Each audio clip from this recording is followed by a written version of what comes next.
warahmatullahi wabarakatuh.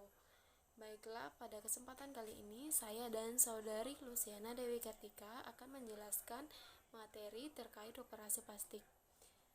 Mungkin langsung saja pada materi pertama ada definisi operasi plastik. Operasi plastik ini terdiri dari dua kata, yaitu operasi dan plastik. Operasi yang berarti pembedahan dan plastik yang berarti berubah bentuk. Dalam ilmu kedokteran dikenal dengan plastik pembedahan. Dalam bahasa Arab, operasi plastik ini dikenal dengan al-jarhah wa al-tajmiliyah atau yang disebut dengan operasi plastik, di mana operasi plastik ini adalah suatu cabang ilmu kedokteran yang bertujuan untuk merekonstruksi atau memperbaiki bagian tubuh manusia melalui operasi kedokteran. Atau operasi plastik ini juga diartikan sebagai operasi yang berlangsung untuk memperindah bentuk bagian tubuh atau menambahnya jika terdapat kekurangan. Selanjutnya, materi terkait teori praktek operasi plastik. Pada akhir-akhir ini seringkali dijumpai maraknya praktik-praktik bedah plastik ilegal, baik yang dilakukan secara sembunyi maupun terang-terangan. Kasus ini sering kita temui di salon-salon yang menawarkan jasa bedah plastik. Mirisnya, pelaku pembedahan dilakukan oleh pihak yang tidak profesional. Seringkali praktik-praktik ilegal seperti ini menimbulkan masalah pada pasien, karena prosedur yang dijalankan tentunya tidak sesuai dengan prinsip-prinsip bedah plastik. Sebagai contohnya adalah penggunaan bahan sintetis yang tidak tepat sehingga mengakibatkan efek samping. Setelah pasien mengalami efek samping yang parah, baru datang berkonsultasi dengan dokter spesialis bedah plastik.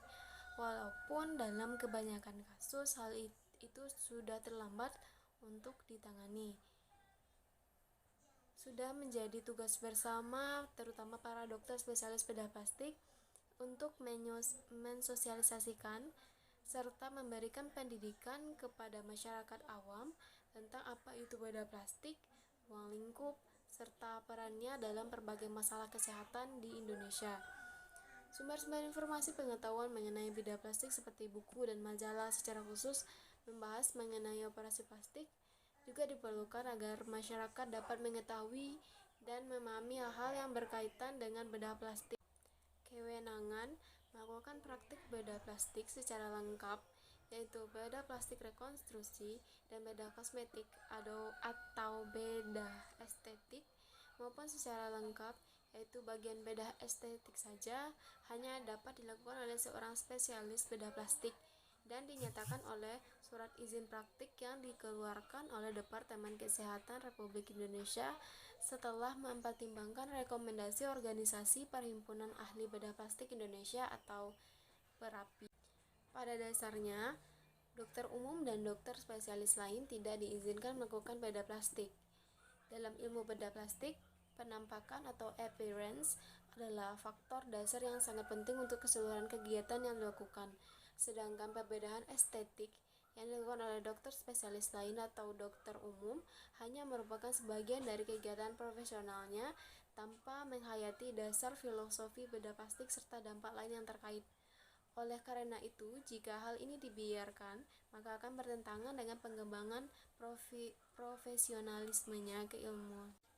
Dalam pasal 37 ayat 1 Undang-Undang Nomor 23 Tahun 1992 tentang kesehatan disebutkan bahwa bedah plastik dan rekonstruksi hanya dapat dilakukan oleh tenaga kerja yang mempunyai keahlian dan kewenangan untuk itu dan dilakukan di sarana kesehatan tertentu.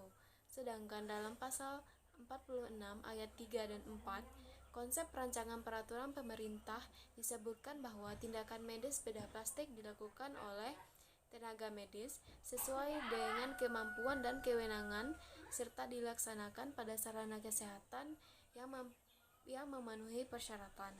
Dengan demikian, menurut kesepakatan tim tenaga kesehatan pemberi pelayanan atau pelaku bedah plastik adalah yang pertama, tindakan bedah plastik hanya dapat dilakukan oleh dokter spesialis bedah plastik yang telah memiliki izin dari instansi pemerintah yang berwenang.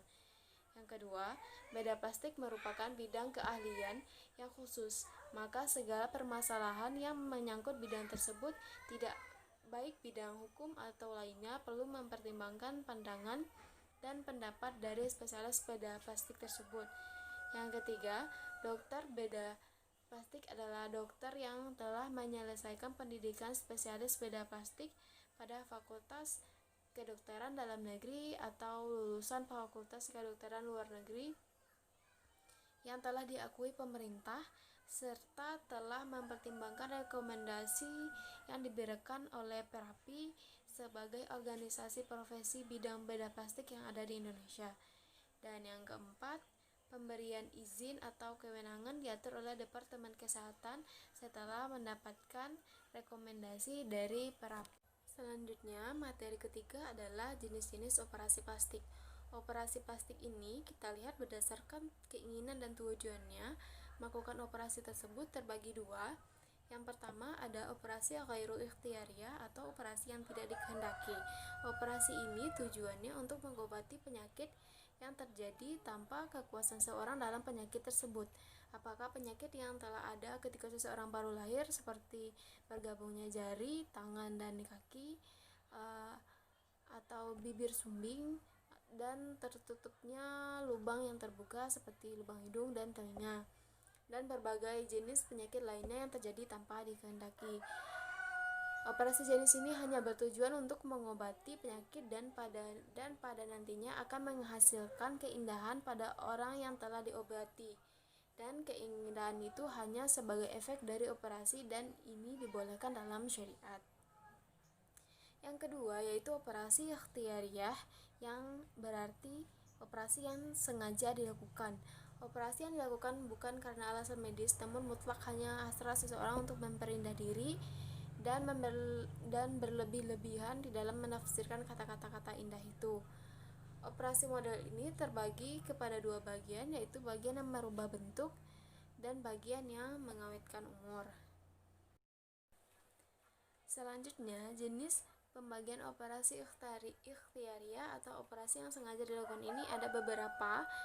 Yang pertama ada cosmetic surgery atau bedah kosmetik, yaitu bagian dari bedah plastik yang ditujukan untuk nilai estetika daripada fungsinya. Bedah kosmetik biasanya dilakukan untuk menunjang penampilan para wanita agar terlihat semakin menarik. Yang kedua ada facelift, adalah operasi mengencangkan kulit. Yang ketiga ada rhinoplasty, adalah operasi untuk memperbaiki hidung sesuai dengan keinginan. Yang keempat ada eyelid surgery, yaitu dibuat untuk mengangkat lemak serta mengencangkan kulit dan otot di sekitar mata. Yang kelima ada cheek implant, yaitu operasi ini berguna untuk menambah tinggi tulang pipi untuk sebagian orang. Tulang pipi tinggi seperti supermodel akan menambah nilai kecantikan pada dirinya. Yang keenam ada liposuction, yaitu suatu cara menghilangkan lemak tubuh dengan cara membuat lubang kecil pada kulit dan mengeluarkan lemak tersebut dengan tenaga vakum. Yang ketujuh ada breast augmentation, yaitu operasi untuk merubah ukuran bagian depan perempuan atau dada dengan menggunakan silikon. Yang kedelapan ada lip augmentation, ini merupakan operasi untuk bagian bibir. Yang kesembilan ada botox, yaitu untuk injeksi tanpa operasi yang bersifat sementara untuk mengurangi kerutan pada dahi, seputar mata, dan kerutan pada bagian leher. Banyak wanita juga melakukan botox untuk mengurangi migrain atau keringat berlebihan. Yang poin D yaitunya adalah pendapat ulama mengenai operasi plastik. Bagaimana hukumnya bila ada seorang yang ingin mempercantik diri atau biar terlihat lebih mudah lalu dia melakukan operasi plastik? Apakah hal itu dibenarkan dalam syariat Islam? Menjawab pertanyaan seperti ini, Syekh Muhammad Shalih Al-Munajjib memberi jawaban tentang permasalahan ini sebagai berikut.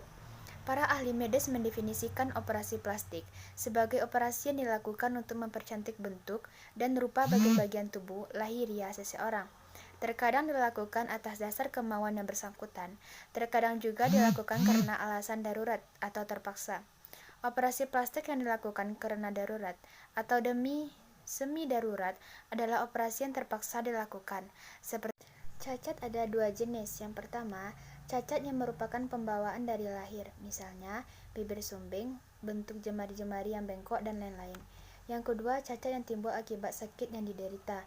Contohnya, cacat yang timbul akibat penyakit kusta atau lepra, akibat kecelakaan dan luka bakar, serta lainnya. Alasan Imam An-Nabawi ketika membedakan di antara operasi plastik yang dibolehkan dan yang diharamkan. Penjelasan ini terpaku pada hadis Rasulullah yang artinya, Allah melaknat wanita-wanita yang mentato dan yang meminta untuk ditatokan, yang mencukur atau menipiskan alis, yang meminta untuk dicukur, yang mengikir gigi supaya kelihatan cantik dan merubah ciptaan Allah. Di antaranya Allah berfirman, yang artinya, dan aku akan suruh mereka atau merubah ciptaan Allah, lalu mereka benar-benar merubahnya. Ada beberapa pelaksanaan operasi plastik yang diharamkan karena tidak memenuhi ketentuan-ketentuan dispensasi syariah yang disepakati, dan karena termasuk mempermainkan ciptaan Allah, serta hanya bertujuan untuk mencari keindahan dan kecantikan semata. Selanjutnya, operasi plastik menurut pandangan Islam. Setiap orang pasti mendambakan dan ingin memiliki penampilan atau wajah yang cantik. Khususnya kaum Hawa. Kebanyakan yang melakukan perubahan pada dirinya adalah kaum Hawa, karena mereka selalu ingin tampil cantik dan sempurna. Dan hal tersebut sudah menjadi sifat alamiah pada wanita. Padahal mempercantik dan memperindah menurut Islam adalah tidak perlu dengan mencukur alis, cukup dengan memperbaiki akhlak dan meningkatkan ketakwaan kepada Allah. Berikut beberapa pandangan Islam mengenai perkara operasi plastik. Yang pertama, operasi plastik hukumnya mubah. Operasi plastik hukumnya mubah atau diperbolehkan apabila tersebut dilakukan demi kepentingan medis dan kesehatan orang yang bersangkutan. Selanjutnya, operasi plastik hukumnya haram. Hukum operasi plastik menjadi haram apabila hal tersebut dilakukan berdasarkan untuk mempercantik diri dan menyempurnakan penampilan semata-mata untuk kepuasan batin. Selanjutnya, dianjurkan untuk apabila rehabilitasi. Dalam Islam, apabila operasi plastik bersifat rehabilitasi atau untuk penyembuhan seperti bibir sumbing atau cacat karena kecelakaan, maka hal itu justru dianjurkan. Mengapa dianjurkan? Karena hal tersebut demi kebaikan psikologis penderitanya. Selanjutnya, dampak dari operasi plastik. Operasi plastik memang mengundang banyak kontroversi dan seringkali dicap sebagai hal yang negatif di kalangan masyarakat kita. Dari segi manfaat, salah satu manfaat dari operasi plastik adalah membuat tampilan wajah menjadi lebih mudah. Operasi plastik lainnya adalah membuat tubuh menjadi lebih bagus, proporsional, bahkan seksi. Maka ada dua tujuan operasi plastik berkaitan dengan tubuh, yakni yang pertama ingin mempercantik, kedua adalah karena memang ada kekurangan cacat atau fisik sehingga bermanfaat bagi orang tersebut. Risiko dan dampak buruk dari operasi plastik bagi kesehatan. Yang pertama itunya adalah ada efek sampingnya anestesi. Dalam setiap prosedur operasi tersebut, operasi plastik, diperlukan anestesi atau bisa juga disebut dengan obat penenang agar pasien tidak merasakan sakit saat pisau operasi menyayat kulit mereka. Yang kedua itunya adalah pendarahan. Beberapa saat setelah menjalani operasi, pasien biasanya akan mengalami pendarahan yang dapat berlanjut pada tahap komplikasi jika tidak segera berhenti. Pembekuan darah yang terjadi setelahnya juga akan membuat warna kulit menjadi biru, kehitaman, atau ungu yang disebut dengan hematoma. Selanjutnya adanya bekas luka. Yang keempat itunya tidak sesuai dengan keinginan. Dampak negatif dari operasi plastik itunya pertama, dampak buruk bagi kesehatan. Yang kedua, dampak pada psikologis. Yang ketiga, biaya yang mahal.